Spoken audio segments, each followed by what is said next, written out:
Hola amigos, bien o no. Y saludos otra vez desde Medellín. Muy bonita el día hoy. No hay ningún nube. Not one cloud. Entonces, hoy poco corto el video porque estoy en verdad, no tengo mucho tiempo entre algunas clases hoy en la tarde, pero un pensamiento hoy es cómo nosotros podemos leer, pero en diferentes formas para mejorar nuestro vocabulario o mejorar nuestro entendimiento con algo. Es el tema de hoy. So here we are. Welcome back to our terrace here in Medellin. Another spectacular day, really. It's been very sunny. Not a cloud in the sky, as we would say. Splendid. So a bit of a shorter video today because I'm just in between a couple of classes I'm doing here this evening. But the thought for today is how we can use reading, how we can read in slightly different ways to help us gain a different type of understanding.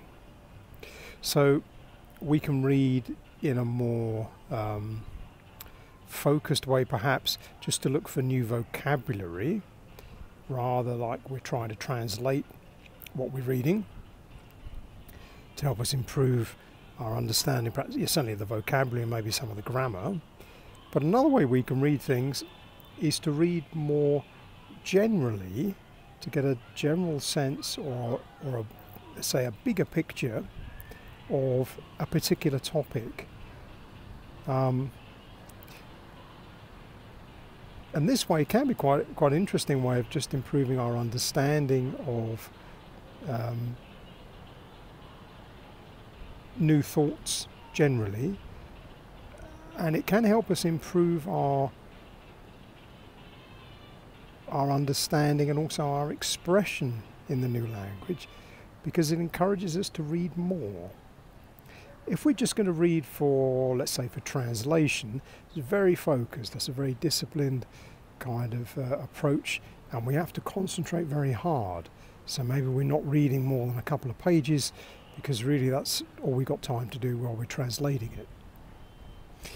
If we take the same book and we look to read it for a more general understanding, we can probably read a great deal more pages, maybe even the whole book, just to get a general understanding of what's the argument in this book, what's the author talking about generally, and then maybe if we combine that with reading a similar book by someone else, then we get a sense of what are current ideas or topics or themes that are being discussed at the moment on a particular subject. So again, we get to see different ways of expressing different ideas on the same type of subject area. That helps us because we get to see lots of different vocabulary clearly. We get to hear different people's voices, which again is useful, but it's not the same as trying to translate it.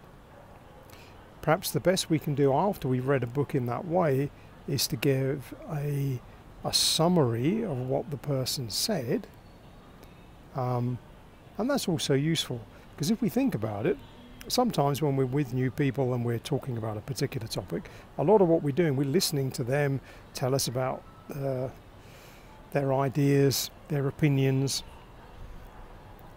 and only when we've been listening for a while can we then offer perhaps our own opinion or ask them another question to explain something. So in that way, reading to gain a general understanding is perhaps a bit more realistic to the way we have to encounter the language generally, which is sat around with people listening to them talk. Whereas if we try and translate everything that somebody said, if you were to write down every word they said and then try and translate it, that can be a bit laborious, and I don't think that's really the way we think about it when we're sat with them listening.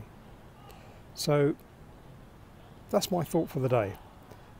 when you're doing your reading, it doesn't matter what the topic is, but there are two ways to read the same book.